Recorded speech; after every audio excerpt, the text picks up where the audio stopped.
Shalom. Shalom buat semuanya. Haleluya. Saya percaya bahwa setiap kita yang datang di sini diberkati Tuhan dalam keadaan yang sehat luar biasa. Amin. Mari kita siapkan hati kita. Fokus dan tujuan kita di sini hanya satu, yaitu Tuhan Yesus Kristus. Haleluya. Mari kita bangkit berdiri Bapak Ibu. Haleluya. Terima kasih Tuhan Yesus. Sebab Kau Allah yang kudus, Allah yang layak kami sembah di tempat ini. Satu-satunya Tuhan. Yes. Terima kasih Tuhan Yesus.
Kami sungguh bersyukur Tuhan, kalau kami boleh berada di rumah-Mu pada pagi hari ini.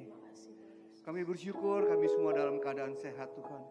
Itu semua karena kasih dan kebaikan Tuhan di dalam setiap kehidupan kami.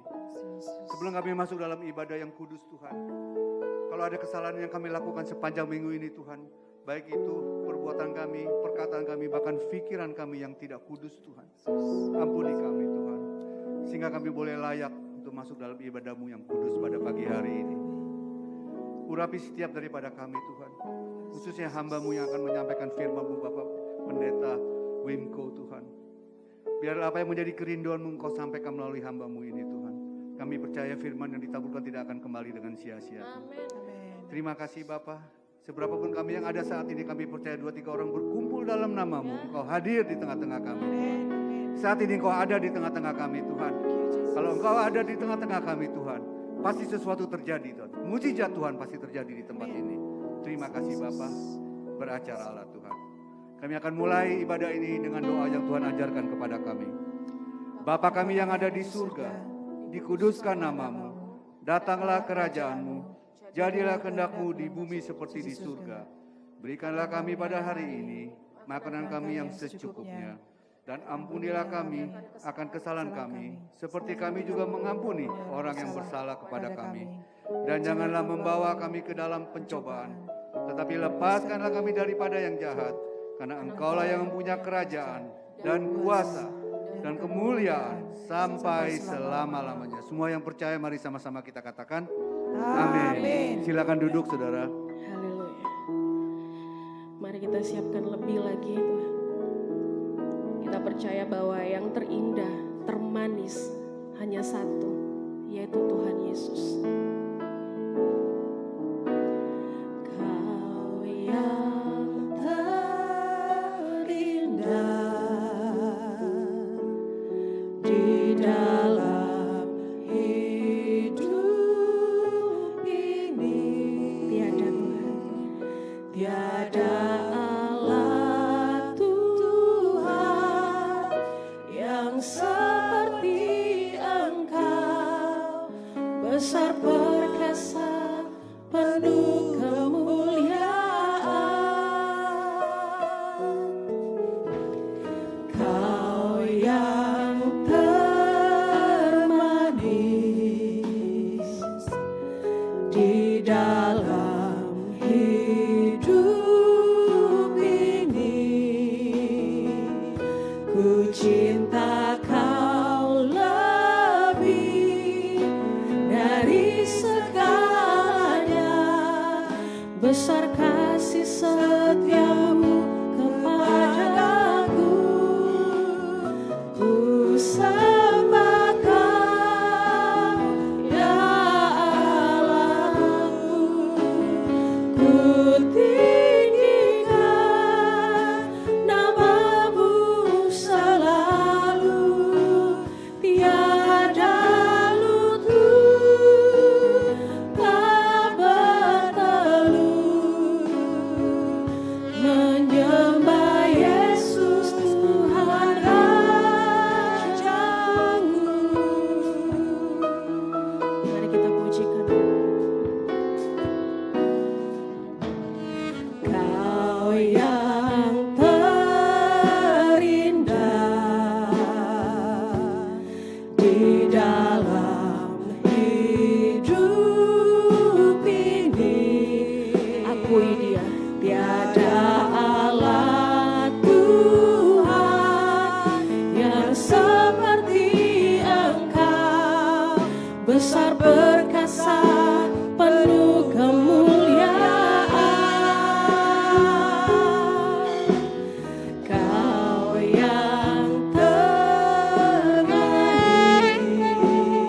di dalam hidup kami.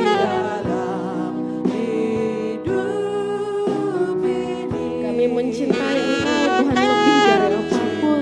Kau lebih dari segalanya, besar kasih setiamu kepadaku. Ku sembah Kau, ya Allahku, ku tinggikan nama-Mu selalu, tiada lutut tak bertelut, menyembah Yesus Tuhan Rajaku. Ku sembah Kau, ya Allahku, ku tinggikan nama-Mu selalu, setiap lidah kan mengakui Engkaulah Yesus Tuhan Rajaku. Mari kita bangkit berdiri Bapak Ibu, kita nyanyikan pujian ini lebih lagi. Kau yang terindah, benar Tuhan, di dalam hidup ini, akui Dia dari hatimu. Tiada Allah Tuhan yang seperti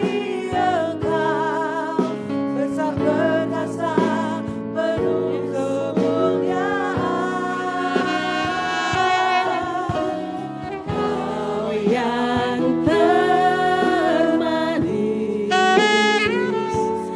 di dalam hidup ini. Ku cinta Kau lebih dari segalanya, besar kasih setiamu kepadaku. Ku sembah Kau, ya Allahku. Ku tinggikan nama-Mu selalu, tiada lutut tak bertelut. Menyembah Yesus Tuhan Rajaku. Ku sembah Kau, ya Allahku. Ku tinggikan nama-Mu selalu. Terima kasih Tuhan. Kan mengaku menyembah Yesus Tuhan Rajaku. Ku sembah Kau. Mari jemaat, Dia hadir di sini. Naikkan pujianmu untuk Dia. Hatinya disenangkan.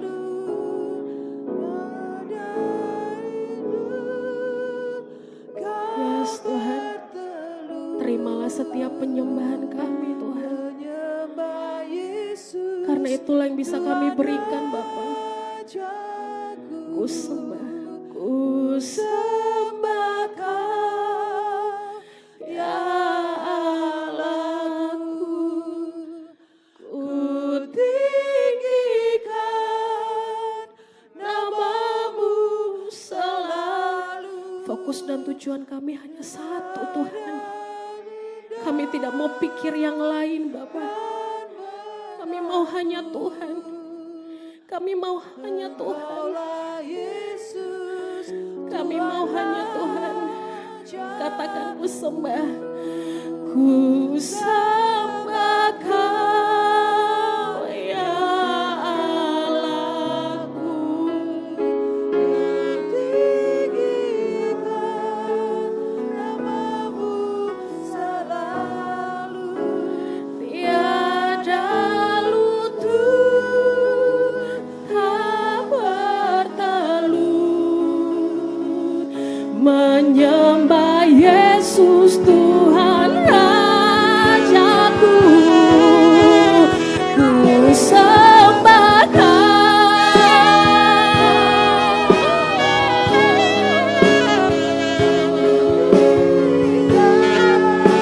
nama-Mu selalu, setiap lidah kan mengaku Engkaulah Yesus Tuhan Rajaku. Engkaulah Yesus Tuhan Rajaku. Engkaulah Yesus Tuhan Rajaku. Mari sembah Dia. Sembah Dia Bapak Ibu. Dia hadir di tengah-tengah kita saat ini. Kiana mahana mahana. Kami percaya setiap kami yang sungguh-sungguh mencari Tuhan, Tuhan hadir. Bahkan Tuhan memulihkan setiap kami. Terima kasih Tuhan. Kami memberikan lebih lagi buat Tuhan. Setiap pujian kami hanya di dalam nama Yesus. Engkau yang siap berikan pujian yang terbaik untuk Tuhan. Katakan amin. Yes. Hari ini kita mau angkat suara, kita mau gerakan kaki buat Tuhan. Amin. Amin.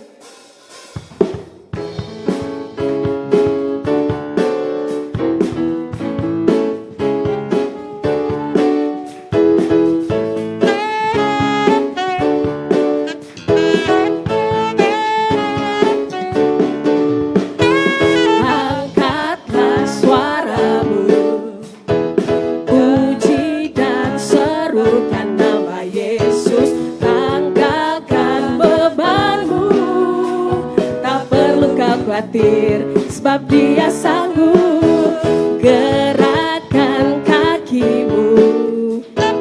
Menarilah dan bertepuk tangan, bersukacitalah. Tak perlu kau khawatir, sebab Dia sanggup. Sekarang nyanyikan kebesarannya, Dia kuat dan penuh kuasa.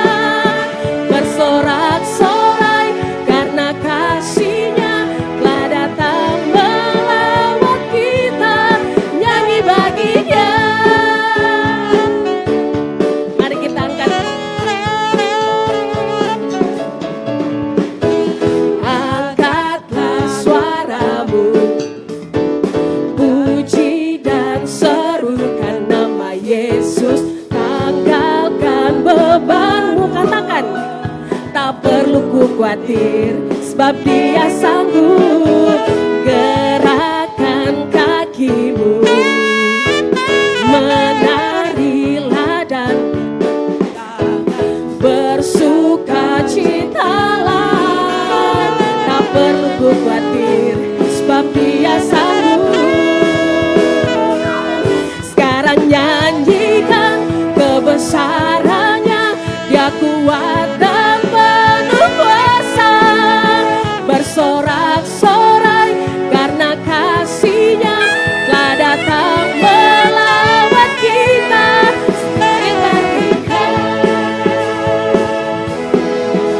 Sekarang nyanyikan kebesarannya, Dia kuat dan penuh kuasa. Bersorak-sorai karena kasih-Nya telah datang melawat kita. Nyanyi bagi Dia,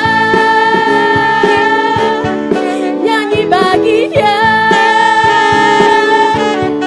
nyanyi bagi Dia. Yeay, haleluya. Saatnya kita untuk menyediakan hati dan pikiran kita untuk menerima firman Tuhan. Kita pujikan waktu Tuhan.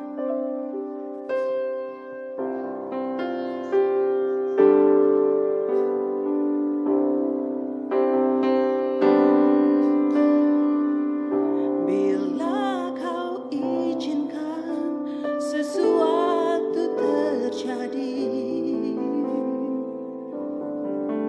ku percaya semua untuk kebaikanku.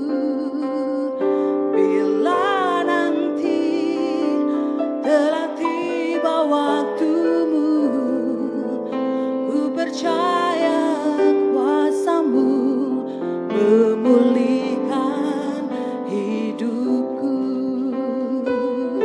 Waktu Tuhan pasti yang terbaik. Walau kadang tak mudah dimengerti, lewati cobaan, ku tetap percaya waktu Tuhan pasti yang terbaik. Bapak dan Ibu, kami undang untuk bangkit berdiri. Bila kau izinkan sesuatu terjadi, ku percaya semua untuk kebaikanku. Bila nanti telah tiba waktumu, ku percaya kuasa-Mu memulihkan hidupku. Waktu Tuhan pasti yang terbaik.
Engkau membuat segala sesuatu indah pada waktunya. Karena itu hati kami selalu mengucap syukur di dalam segala perkara. Karena Engkau tidak pernah meninggalkan kami. Engkau yang memelihara hidup kami sedemikian rupa, sehingga kami boleh terus naik dan tidak turun. Kami boleh menjadi kepala dan bukan ekor. Sebab Tuhanlah yang mengerjakan di dalam kami kemauan kehendak-Mu sesuai dengan kerelaan hati-Mu. Sehingga hidup kami boleh berbuah dan buahnya itu mempermuliakan nama Tuhan. Berfirmanlah ya Tuhan, pakai hamba-Mu, urapi supaya hamba-Mu dapat menyampaikan isi hati-Mu. Firman-Mu menjadi berkat dan rema buat setiap kami. Tidak sekedar kami dengar, namun itu mendorong kami untuk terus hidup di dalam seluruh kehendak-Mu. Terima kasih untuk waktu yang indah ini. Kami serahkan semuanya di dalam tangan kasih karunia-Mu.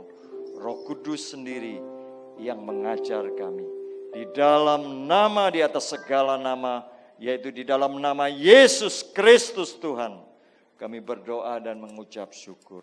Haleluya. Semua kita katakan amin. Haleluya. Silakan duduk Bapak Ibu. Luar biasa. Di hari yang ke-19 di tahun yang baru ini, saya mengucapkan selamat tahun baru buat kita semua. Amin. Masih 19, masih baru Bapak Ibu. Ya, dan saya percaya ini waktunya kita untuk bangun dari tidur, bangkit dari antara orang mati, supaya Kristus bercahaya di dalam kita. Inilah yang sebenarnya kita akan renungkan ya pada pagi hari ini. Nah, lebih kurang 2 tahun ya, kita mengalami goncangan yang hebat. Kita mengalami goncangan yang hebat karena pandemi, Bapak Ibu. Ya, virus yang kecil ini telah menggoncang dunia, membawa dampak yang dahsyat bagi seluruh kehidupan umat manusia, tatanan kita, baik di dalam bernegara, ya bergereja, berumah tangga. Dan saya percaya setiap kita mengalami dampak yang luar biasa Bapak Ibu. 2 tahun, saya pikir sudah cukup kita belajar banyak hal daripada Tuhan. Karena selama 2 tahun kita lebih banyak duduk diam, tidak bisa ke sana kemari, tidak bisa melakukan ini dan itu. Segala gerak kita terbatas. Ya, bahkan jelas yang terkena dampak daripada pandemi ini ada 3K. Yang pertama tentunya kesehatan kita. Ya, 2 sepupu saya yang terpapar COVID harus meninggal dunia. Ya. Lalu belum sahabat. Ya, pejabat GBI aja yang disampaikan oleh Ketua Sinode pada waktu Natal GBI secara dunia nasional ya, dunia karena seluruh dunia di mana GBI ada merayakan Natal bersama, disampaikan bahwa lebih kurang 430 pejabat yang harus meninggalkan dunia, mendahului kita semua. Ya, tentunya bukan hanya karena virus corona, tetapi karena penyakit yang lain. Tetapi sebagian besar karena pandemi ini, itu hal yang luar biasa. Nah, 3K adalah kesehatan kita yang kena dampaknya Bapak Ibu. Saya juga alumni daripada COVID-19 ini. Ketika besok anak saya mau menikah, kita semua udah persiapan, ya. Keluarga dari luar pulau sudah datang. Tapi waktu itu keadaan kondisi saya kurang fit. Dan anak saya yang mau menikah juga kurang fit. Sehingga 1 hari sebelum peneguhan pernikahan itu dilakukan, kami mesti tes antigen. Dan ternyata positif Bapak Ibu. Sehingga akhirnya dibatalkan, ditunda lebih kurang 1 bulan. Ya kita tetap bersyukur di dalam segala situasi dan keadaan. Yang pertama adalah kesehatan, yang kedua adalah keluarga. Banyak keluarga yang gonjang-ganjing Bapak Ibu. Karena penghasilan suami yang hilang, ya, terjadi ribut, percecokan. Banyak masalah di dalam keluarga Bapak Ibu. Ya, semakin ada di rumah, bukan semakin sedikit masalah dan persoalan, semakin banyak. Karena apa? Sehingga ada gawi, nggak ada job, ya kan? Penghasilan menurun bahkan hilang. Bagaimana nggak stres? Karena itu keluarga ada banyak yang mengalami goncangan yang hebat. Yang ketiga tentunya keuangan. Ya, semua merasakan dampaknya. Ya, semua usaha terutama yang berkaitan dengan pariwisata khususnya kita yang di Bali absolutely terkena dampaknya. Nah, 2 tahun cukup bagi kita saya pikir. Ya, pandemi memang belum selesai, tapi kita nggak bisa tunggu lebih lama lagi. Ini waktunya kita bangun dari tidur, bangkit dari antara orang mati. Saya percaya di masa pandemi ini ada orang yang tetap survive, ya, bahkan semakin meningkat, tapi sebagian besar ada dalam keterpurukan. Ya, dia nggak tahu apa aku masih punya iman enggak ini.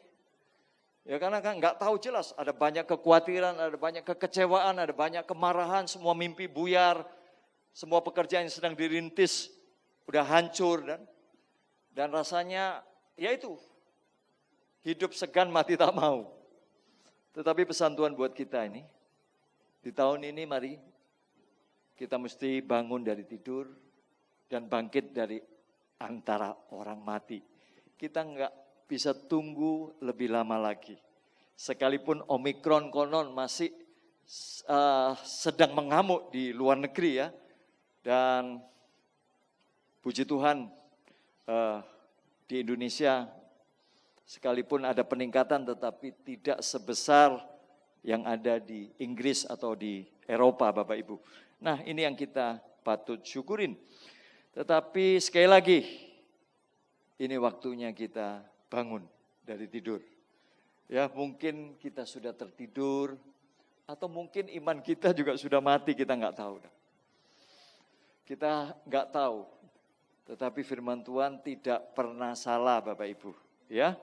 Kita akan baca di dalam Efesus 5 ayat 14. Kita akan baca bersama-sama, 2, 3. Itulah sebabnya dikatakan, bangunlah hai kamu yang tidur, dan bangkitlah dari antara orang mati, dan Kristus akan bercahaya atas kamu. Amin.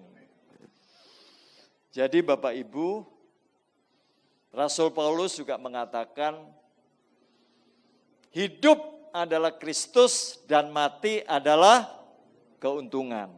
Kalau aku masih diberikan hidup, kesempatan untuk hidup sampai tahun ini, itu artinya aku harus bekerja memberi buah.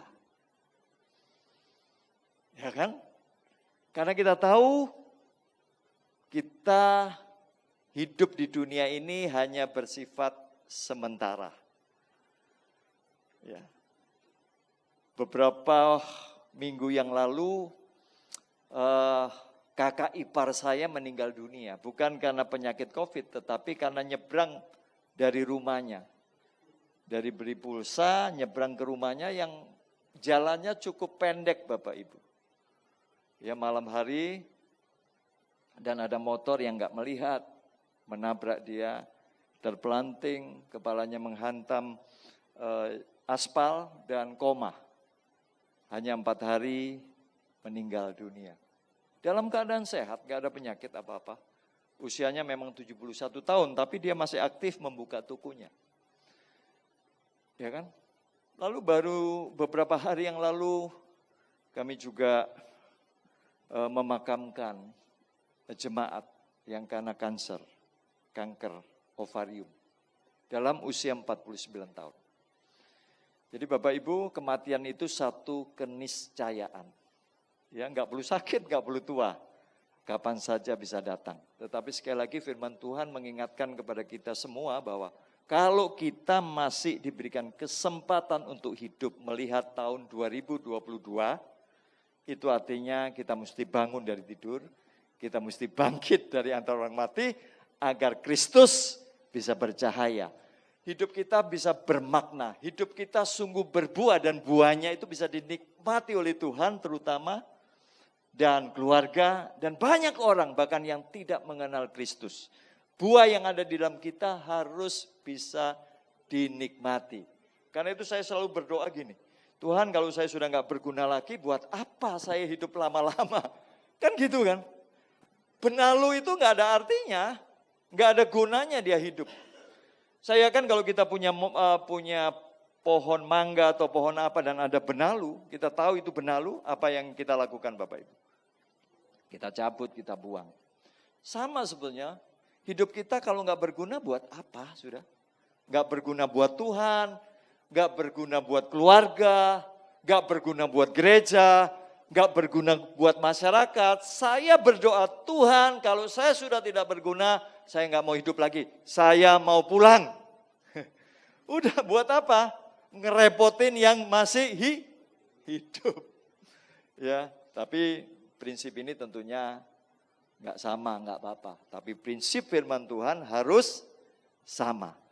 Sekali lagi dasar untuk kita bangun dari tidur, bangkit dari antara orang mati, Efesus 5:14.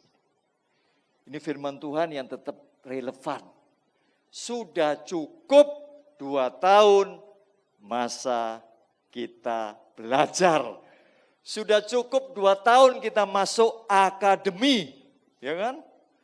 COVID-19 akademi, sudah cukup ini, 2 tahun itu. Ya kan, saatnya kita bangkit, semua bangkit. Keluarga kita, pelayanan kita, gereja, bisnis kita, apapun, kita mulai bangkit dengan semangat yang baru. Nah ini yang Tuhan mau. Nah ada 3 hal Bapak Ibu, ya. Ada 3 hal yang kita mau renungkan pagi ini dengan singkat. Yang pertama, kita bangkit untuk hidup seperti Dia. Di dalam Efesus 5 ayat 1 dikatakan, sebab itu jadilah penurut-penurut Allah seperti anak-anak yang kekasih. Saudara, penurut-penurut itu dalam bahasa aslinya itu mimetes. Apa itu? Meneladani, meniru, menduplikasi, atau meneladani Allah. Nah ini sebetulnya goal atau tujuan utama kita hidup. Nah mari kita luruskan, ya. Kita benarkan kalau selama ini, khususnya sebelum pandemi, ada banyak tujuan hidup yang meleset daripada kehendak Bapa. Ya, karena kita nggak tahu loh. Tetapi pandemi ini adalah sebetulnya pemurnian. Pandemi merupakan goncangan supaya tinggal tetap apa yang tidak tergoncangkan. Maka kembali prioritas hidup kita, tujuan hidup kita di dunia yang sementara, yang fana, yang singkat, yang dikatakan seperti uap ini apa sih? Nah kita mesti mengevaluasi apa yang kita kejar. Karena saya percaya gini, kalau kita mempunyai satu tujuan hidup, satu obsesi, kita akan all out di situ. Kita akan mati-matian di situ. Kita akan bayar harganya untuk mencapai tujuan hidup itu. Contoh, kalau tujuan saya harus kaya, hidup sekali harus kaya raya. Tidak ada hari tanpa kerja. Maka segala daya, upaya, kekuatan kita akan berikan hanya untuk mencapai kekayaan itu. Bahkan kalau perlu kita menghalalkan segala cara untuk bisa meraih kekayaan itu. Karena dia pikir gini, kalau aku kaya, aku bisa kemana saja aku mau. Kalau aku kaya, aku akan dihormati oleh siapa saja. Kalau aku kaya, aku bisa makan apa saja. Nah, kalau obsesi kita untuk menjadi kaya, maka seluruh kehidupan kita, seluruh pikiran kita akan kita kerahkan untuk mencapai itu. Dan saudara bisa sukses di tempat yang salah. Artinya saudara bisa kaya. Tapi pertanyaannya gini, apakah memang kehendak Tuhan untuk kita kaya secara materi? Apakah benar tujuan hidup kita untuk itu? Kita mesti tanya dong. Dan kita mesti selidiki Alkitab. Apakah memang Alkitab menghendaki saya kaya raya secara materi? Ternyata enggak itu. Gitu loh. Dan pandemi ini membuktikan bahwa itu prioritas yang salah sebetulnya. Maka prioritas yang benar adalah menjadi seperti Dia. Jadilah penurut-penurut Allah. Di situ dikatakan seperti anak-anak yang kekasih. Kita ini meneladani, meniru apa yang dilakukan oleh Allah. Tetapi pertanyaannya bagaimana kita bisa meneladani Allah? Allah itu tidak bisa dilihat dengan mata. Kita tidak bisa meniru karena Dia Allah yang maha segala-galanya. Sekalipun manusia itu dicipta segambar dan serupa Allah, tetapi itu kan rusak karena dosa. Nah, bagaimana kita bisa meniru Allah yang luhur dan mulia? Karena semua orang telah berbuat dosa dan telah kehilangan kemuliaannya. Tetapi puji syukur di dalam Tuhan Yesus, Allah berkenan menjadi manusia yang bisa dilihat, bisa didengar, bisa dipegang, bisa diraba. Dialah firman yang hidup. Dengan kata lain, meniru Allah harus meneladani apa yang Kristus telah berikan selama 33,5 tahun. Dia hidup sebagai anak Bapa yang baik. Dia hidup di dalam perkenanan Allah. Dia hidup untuk melakukan seluruh kehendaknya. Dia hidup untuk menjadi role model, untuk menjadi patron, untuk menjadi teladan bagi murid-muridnya. Itu sebenarnya kehendak Bapa buat kita. Jadi Yesus datang ke dalam dunia, Dia bukan hanya untuk mati buat kita dan menyediakan surga di dalam kekekalan, tetapi Dia ingin kita meniru, mengikuti, meneladani apa yang telah Kristus lakukan. Apa yang telah Kristus berikan contoh selama 3,5 tahun. Dia berada dengan murid-muridnya. Maka ini sebenarnya panggilan kita yang utama. Dan saya percaya kalau pikiran kita sama ini, kita mau bangkit untuk hidup seperti Dia, maka segala upaya kita, tenaga, segala sesuatu, kita akan berikan untuk hidup seperti Dia hidup. Maka begini Bapak Ibu, di dalam masyarakat sekuler ini kan gini, kita ini bangga selalu dengan materi, ini masalahnya. Kita bangga kalau sudah bisa pakai pakaian mahal dengan merek sepatu baru. Kita bangga kalau dulu naik motor, lalu sekarang bisa naik mobil. Dulu mobilnya biasa, sekarang mobilnya sudah bermerek mahal. Nah, kadang-kala kebanggaan-kebanggaan itu sebetulnya membuat kita itu semakin jauh daripada target yang Tuhan mau. Mari waktunya kita nggak bangga lagi dengan materi Bapak Ibu. Nggak bangga lagi dengan materi. Kita mesti bersyukur buat segala sesuatu, tetapi jangan bangga lagi dengan hal-hal yang kita pakai, kenakan, makan. Kita selfie makan di sini, kita selfie pergi di sini. Sekarang kita mulai bangga kalau kita mulai bertumbuh di dalam karakter kita. Dulu suka marah, sekarang mulai belajar lemah lembut. Dulu sulit mengampuni. Orang salah sedikit, aduh susah untuk memaafkan. Mulai belajar untuk memaafkan dengan tulus. Nah, banggalah untuk hal-hal yang baik. Banggalah untuk hal-hal yang benar. Banggalah untuk hal-hal yang kekal. Hal-hal yang sementara gak usah dah. Karena itu bersifat fana dan itu tidak kita bisa bawa. ketika kita menghadap Tuhan. Di dalam Wahyu 13 kalau nggak salah kan jelas. Berharga orang-orang yang mati dalam Tuhan sejak sekarang ini. Sebab mereka boleh beristirahat dari jerih lelah mereka. Karena perbuatan mereka, segala perbuatan mereka menyertai mereka. Bukan kekayaannya yang menyertai. Bukan titelnya sarjana, S1, S2. Bukan kedudukannya.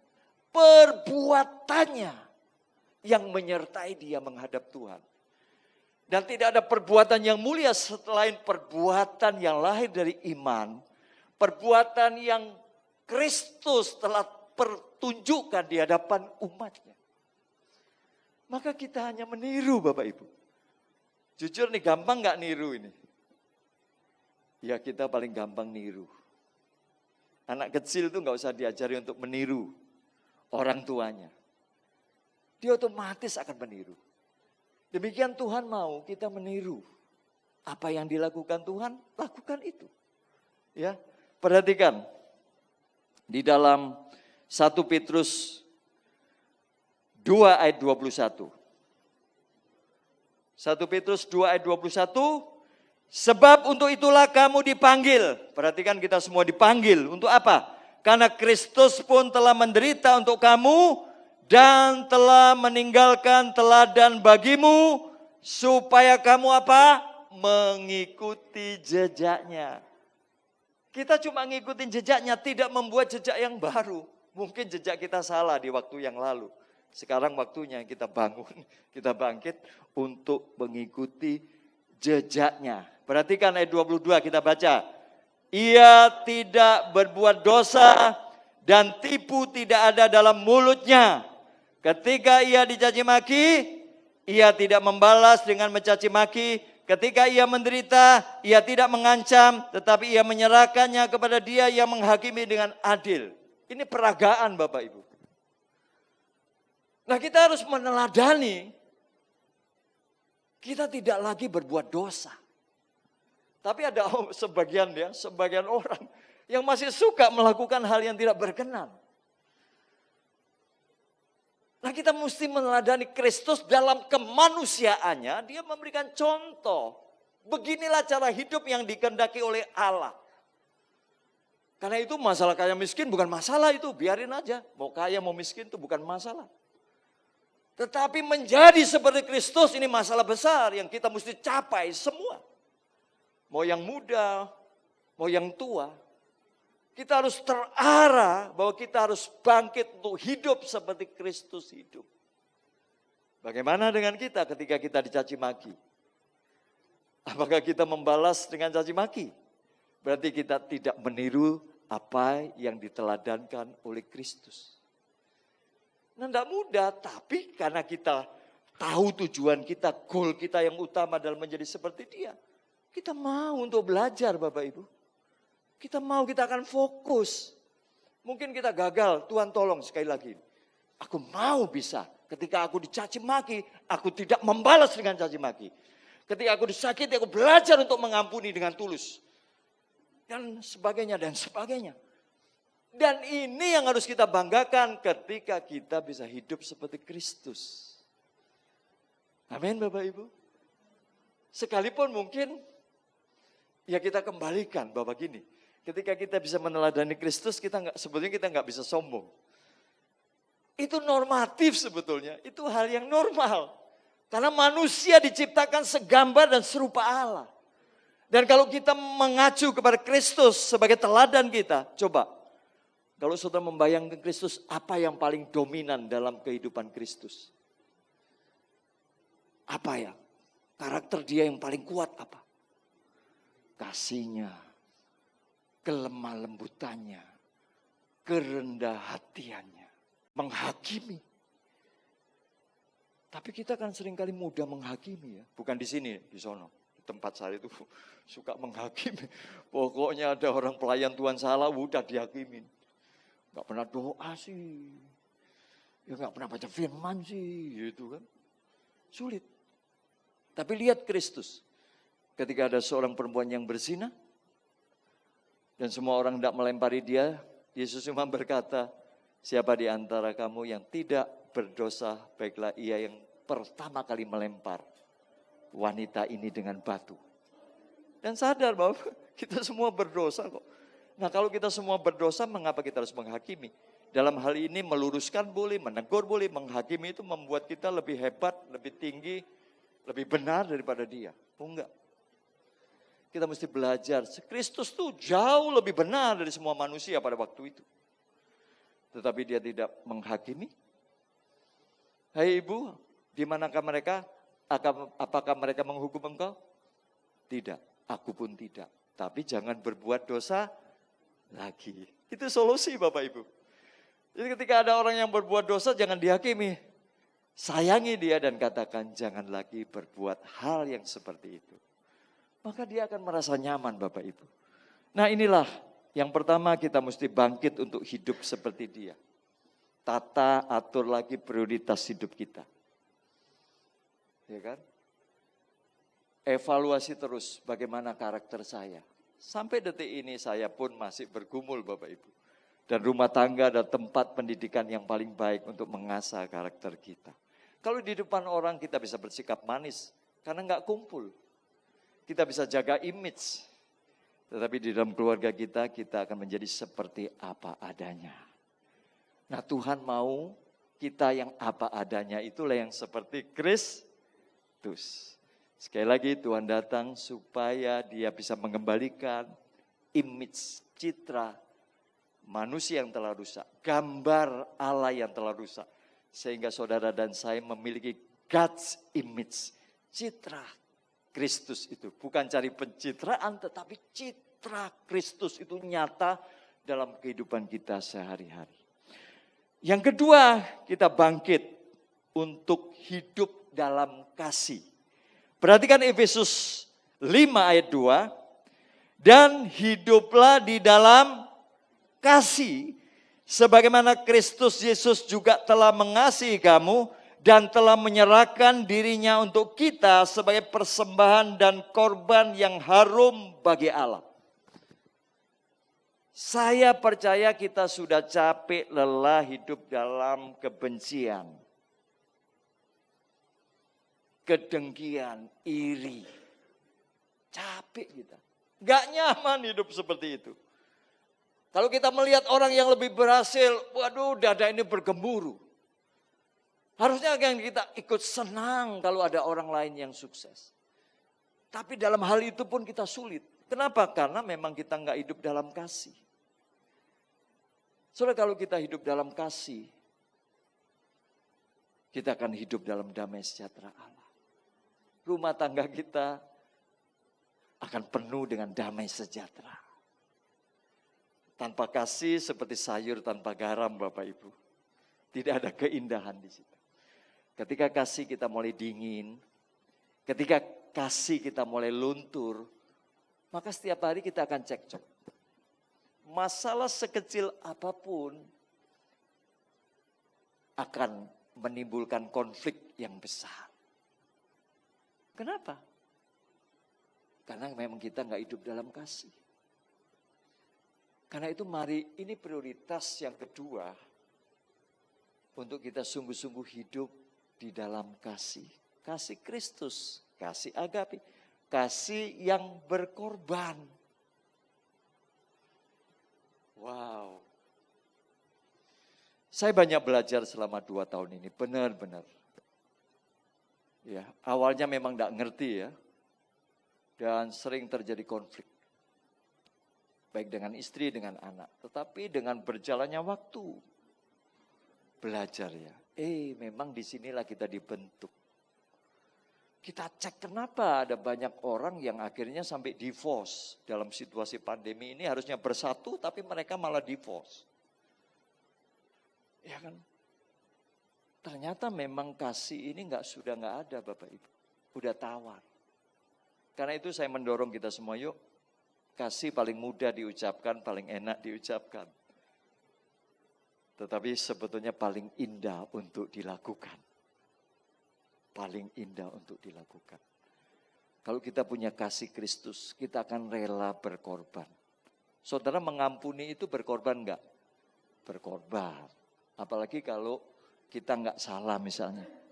Dibuat susah nih. Ya, kita marah lalu kita, oke Tuhan, aku mau mengampuni dengan tulus. Itu pengorbanan. Tapi pengorbanan ini sungguh berarti bagi Tuhan dan itu akan menyembuhkan kita. Amin. Apa enggak capek kita simpen kesalahan suami, kita simpen kesalahan istri, kita simpen kesalahan mertua, orang tua, kita simpen kesalahan menantu, anak. Capek Bapak Ibu. Capek. Apalagi kalau kita ingat luka lagi kita. Tawar lagi hati kita. Dan kalau itu enggak diselesaikan kita bisa menjadi enggak peduli. Kita menjadi raja tega. Kenapa? Karena hati kita udah sakit. Dan hal itu tidak Tuhan kehendaki. Tuhan tidak pernah menetapkan, merancangkan untuk saudara dan saya hidup dalam kepahitan. No. Kebencian, no. Tawar hati, no. Dia ingin kita hidup dalam damai sejahteranya. Dia mau kita hidup dalam sukacitanya. Karena itu dia katakan, damai sejahtera-Ku kuberikan kepadamu. Damai sejahtera-Ku kutinggalkan. Damai sejahtera-Ku tidak bisa diberikan oleh dunia. Kalau di dunia ini, kalau semuanya beres, kalau kita bisa mengalami damai sejahtera. Enggak beres boro-boro, stres. Tapi damai sejahtera Allah adalah damai sejahtera yang melampaui segala akal dan pikiran. Dan itu dipertunjukkan ketika Yesus melalui Via Dolorosa, jalan salib. Dia enggak merasa takut. Dia enggak merasa marah itu. Dia tetap ada di dalam kendali kuasa Roh Kudus. Karena itu ketika dia diolok, difitnah, dicaci maki, yang keluar dari mulutnya, Bapa ampunilah mereka karena mereka tidak tahu apa yang mereka perbuat. Ini damai sejahtera Bapak Ibu. Bukan ketika Yesus sedang mancing misalnya atau sedang makan ikan roti dengan muridnya. Ketika dia sedang difitnah. Ketika dia sedang berjalan dalam jalan penderitaannya. Dia ada dalam damai sejahtera. Ingat gak kisah ketika Yesus tidur di kapal ketika angin ribut mengamuk? Dan murid-muridnya menjadi ketakutan. Guru, tidak kau peduli. Kami binasa, celaka kami binasa. Yesus tidur.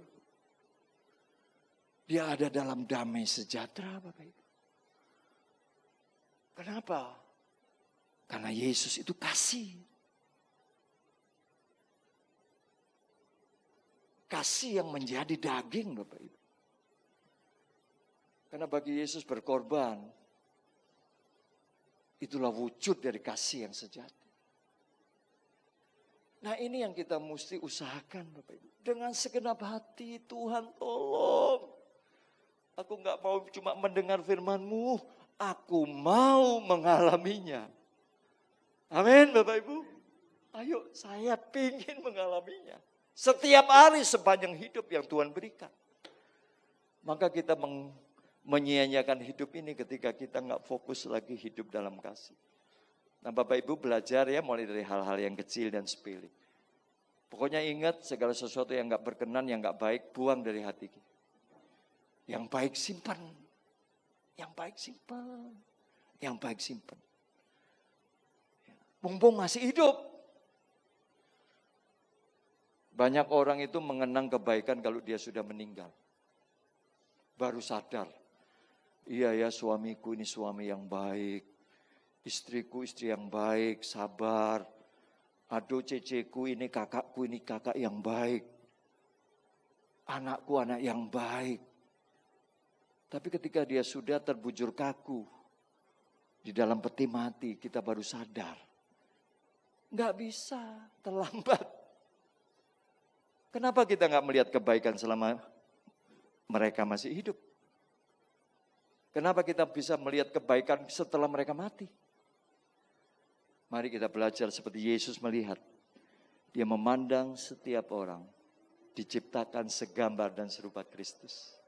Siapapun dia berharga. Karena itu selama kita masih diberikan kesempatan untuk bersama-sama, karena ada banyak loh suami yang kehilangan istri, istri kehilangan suami, anak kehilangan orang tua kehilangan anak karena pandemi. Tapi kalau saudara masih utuh, puji Tuhan, kasihi di mana saudara berada bersama-sama. Walaupun dia mungkin tidak mengerti, enggak apa-apa. Dia belum tahu kebenaran, enggak apa-apa. Tapi kita mau jaga damai sejahtera Allah tetap mengalir dalam hati kita. Amin Bapak Ibu. Yang terakhir. Tapi sebelumnya kita akan baca dulu dalam Roma 13 ayat 10. Perhatikan di sini. Kasih tidak berbuat jahat terhadap sesama manusia, karena itu kasih adalah kegenapan hukum Taurat. Hal ini harus kamu lakukan karena kamu mengetahui keadaan waktu sekarang, yaitu bahwa saatnya telah tiba bagi kamu, kita baca bersama-sama, untuk bangun dari tidur. Sebab sekarang keselamatan sudah lebih dekat bagi kita daripada waktu kita menjadi percaya. Orang yang tidur itu enggak ngerti apa-apa, enggak tahu apa-apa, enggak peduli apa-apa. Tapi firman Tuhan mengajarkan yuk kita bangun. Hidup untuk saling mengasihi. Live to love. Mari, karena keselamatan itu sudah semakin dekat. Bapak Ibu sudah semakin dekat. Kalau saudara lihat tanda-tanda dunia ini. Yang terakhir, bangkit untuk hidup dalam kekudusan.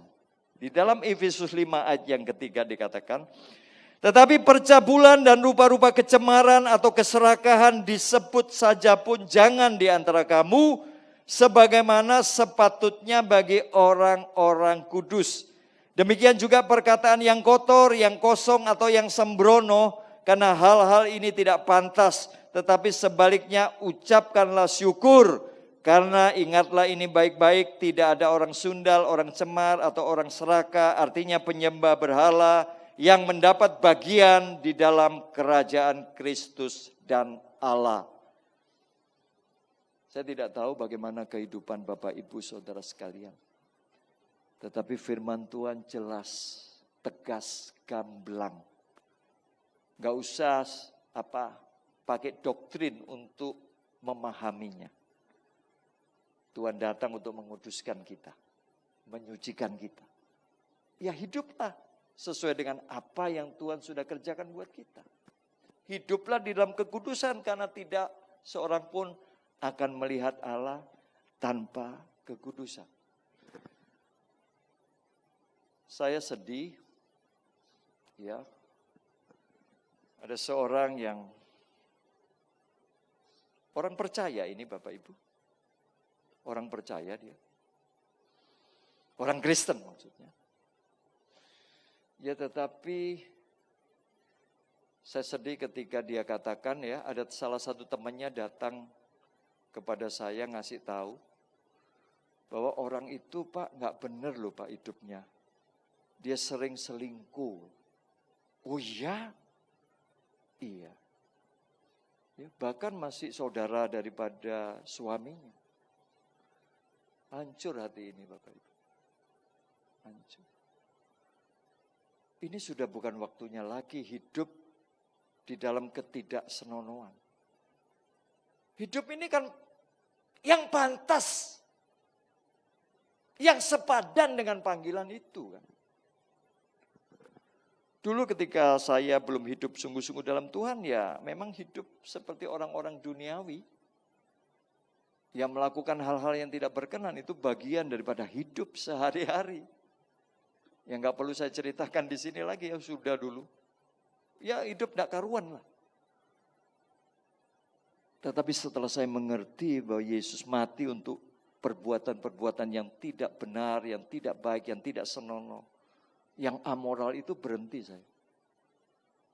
Berhenti. Kesadaran kita membuat kita berhenti.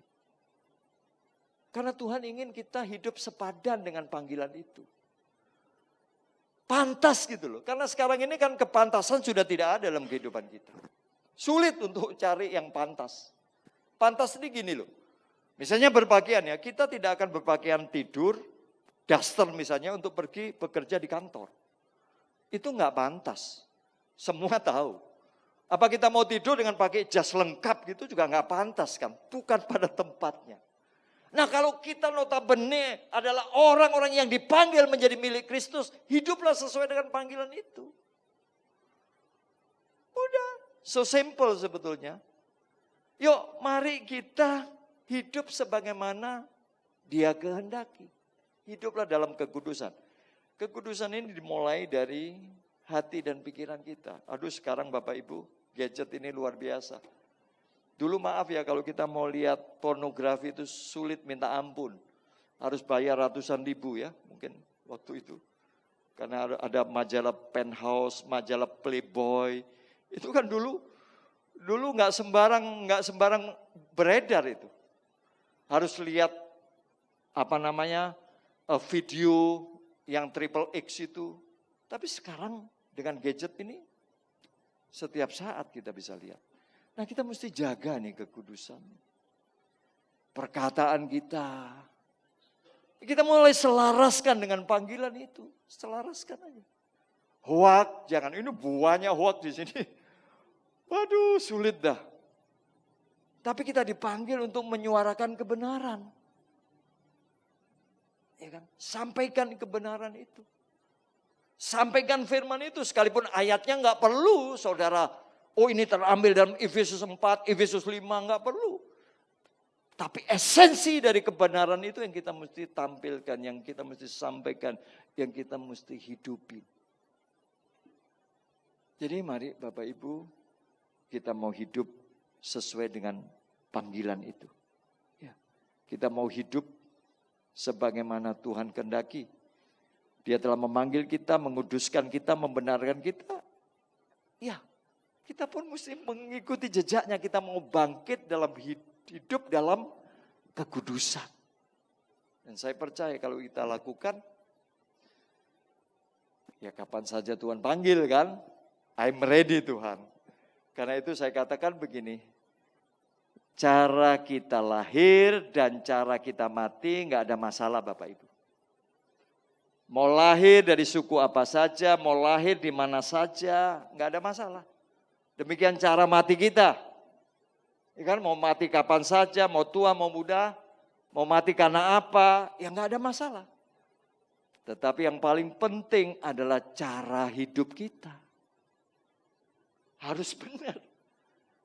Karena cara hidup kita ini yang menentukan kita ada di mana pada waktu kita dipanggil pulang nanti.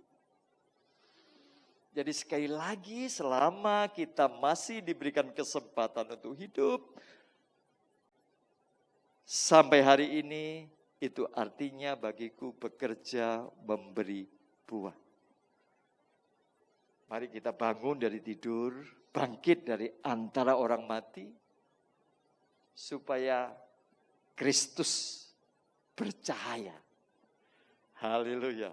Dan menerangi keluarga kita, menerangi tetangga kita, menerangi orang-orang lain yang mereka masih hidup di dalam kegelapan. Bapak Ibu, klik. Kita akan baca lagi. Roma 13 ayat 12. Hari sudah jauh malam, telah hampir siang. Sebab itu marilah kita menanggalkan perbuatan-perbuatan kegelapan dan mengenakan perlengkapan senjata terang. Marilah kita hidup dengan sopan seperti pada siang hari. Jangan dalam pesta pora dan kemabukan. Jangan dalam percabulan dan hawa nafsu. Jangan dalam perselisihan dan iri hati. Ini kepantasan. Mari hidup kita dengan layak. Hidup dengan pantas. Hidup dalam kekudusan. Biarlah firman Tuhan ini, Bapak Ibu Saudara sekalian, boleh mengarahkan hidup kita hari ini dan ke depan. Percayalah pekerjaan itu gampang bagi Tuhan. Tetapi fokus kita yang utama adalah menjadi seperti Dia. Kalau saudara sebagai pengusaha, pengusaha yang seperti dia. Kalau saudara profesional, entah dokter, arsitek, yang seperti dia. Artinya seperti dia, mempunyai karakter seperti Kristus. Dan mari kita bangkit untuk hidup dalam kasih. Jangan pernah menyimpan lagi kesalahan siapapun dalam hati kita. Siapkan kita ketemu Tuhan dengan hati yang tulus dan murni. Mungkin kau banyak dikecewakan, it's okay. Tuhan tidak pernah mengecewakan. Kasih karunia cukup untuk kau hidup dalam damai sejahteranya. Dan yang ketiga, sekali lagi, mari semua saudara dan saya, kita bangkit untuk hidup dalam kekudusan. Jaga hati pikiran kita. Ya, dari segala hal yang tidak berkenan. That's it. Dan kita akan ketemu Tuhan dalam kemuliaannya. Amin. Mari kita bangkit berdiri. Kita akan berdoa. Bapa di surga, firman-Mu sudah selesai diberitakan. Firman-Mu sudah selesai kami dengar. Namun firman-Mu akan menjadi rema, akan terus mengingatkan kami, akan terus berbicara dan mendorong kami untuk sungguh-sungguh kami boleh bangun dari tidur kami selama ini. Kami boleh bangkit dari antara orang yang mati supaya Kristus Yesus Tuhan memancar lewat kehidupan kami. Tolong kami Tuhan. Engkau yang mengenal kami satu persatu. Engkau tahu pergumulan kami, Engkau tahu kerinduan kami. Satu hal yang kami minta, kami mau menjadi seperti kehendak-Mu. Apa yang Kau telah tetapkan, rancangkan buat hidup kami. Jadilah itu Tuhan. Berikan kami gairah, semangat, roh yang menyala-nyala. Untuk kami terus bertumbuh di dalam Tuhan, berakar di dalam Engkau. Sampai kami kembali kepadamu, atau sampai Engkau datang kedua kali menjemput kami. Kami mau serahkan seluruh kehidupan kami bersama keluarga. Baik pelayanan, pekerjaan, apapun ke dalam tangan kasih karunia-Mu. Tuhan memberkati kami. Tuhan beserta kami. Tuhan memegang tangan kami. Tidak ada perkara yang sulit dan sukar untuk kami lakukan. Karena Tuhan ada di dalam kami. Terima kasih Bapa di surga. Sempurnakanlah firman-Mu di dalam nama Tuhan Yesus Kristus. Sang firman yang hidup dan kekal itu. Kami berdoa dan mengucap syukur. Amin. Mari saudara kita bangkit berdiri, kita akan mengakhiri ibadah kita. Bapak, kami sungguh bersyukur untuk siang hari ini Tuhan. Kalau kami bisa mengakhiri ibadah ini tanpa kurang suatu apapun. Kami percaya ini semua karena kasih Tuhan, kebaikan Tuhan. Karena Engkau ada di tengah-tengah kami dan Engkau beserta dengan kami. Khususnya untuk firman-Mu Tuhan yang menguatkan kami. Untuk kami boleh bangkit Tuhan. Bangkit untuk hidup seperti Engkau Tuhan. Kami boleh bangkit untuk hidup saling mengasihi Tuhan. Dan kami boleh bangkit untuk hidup untuk memiliki kekudusan Tuhan. Karena itu ya yang saat ini yang mutlak yang itu harus kami lakukan Tuhan. Terima kasih Bapak karena hidup ini tanpa Engkau Tuhan tidak ada artinya Tuhan. Terima kasih untuk firman-Mu Tuhan, biar firman itu boleh dimeteraikan di setiap hati kami masing-masing Tuhan. Dan kami boleh menjadi pelaku-pelaku daripada firman-Mu Tuhan. Berkati hambanya Bapak Pendeta Wibko, lindungi hamba-Mu Tuhan, jauhkan dari segala niat-niat orang jahat, keluarganya diberkati, dilindungi, semua apa yang dilakukan dia, Tuhanlah yang membuat berhasil. Terima kasih Bapak, kami juga akan berpisah satu dengan lainnya Tuhan, tapi kami percaya kasih Tuhan tidak akan pernah berpisah daripada kami. Kami menyerahkan anak-anak Tuhan satu minggu ke depan ke dalam tangan Tuhan, dalam perlindungan Tuhan, dalam penyertaan Tuhan, dan apapun yang mereka lakukan Tuhanlah yang membuat berhasil. Apabila ada di antara mereka yang sedang sakit saat ini juga Tuhan sendiri akan menyembuhkan mereka dengan bilu-bilu-Mu Tuhan. Dan apapun juga yang mereka lakukan Tuhan, Tuhan, hanya Engkaulah yang membuat mereka semua berhasil dalam setiap tindakan perbuatan mereka Tuhan. Dan biarlah mereka semua boleh hidup takut akan Tuhan. Terima kasih Bapak. Mari saudara kita angkat kedua tangan kita untuk menerima berkat Tuhan. Saudara katakan amin. Maka ini akan terjadi dalam hidup saudara. Diberkatilah keluargamu. Diberkatilah kesehatanmu. Diberkatilah apa yang engkau kerjakan. Dan diberkatilah engkau yang mengasihi Tuhan lebih dari segalanya. Oleh karena itu saudara yang dikasihi Tuhan, hiduplah takut akan Tuhan. Jangan menyimpang ke kanan ataupun ke kiri. Sehingga kemanapun engkau pergi, hidupmu akan beruntung. Engkau akan terus naik dan tidak akan turun. Dan engkau akan menjadi kepala dan bukan ekor. Dan apapun yang engkau kerjakan, Tuhan akan buat berhasil. Oleh karena itu saudara yang dikasihi Tuhan, terimalah berkat daripada Bapa, Putra, dan Roh Kudus.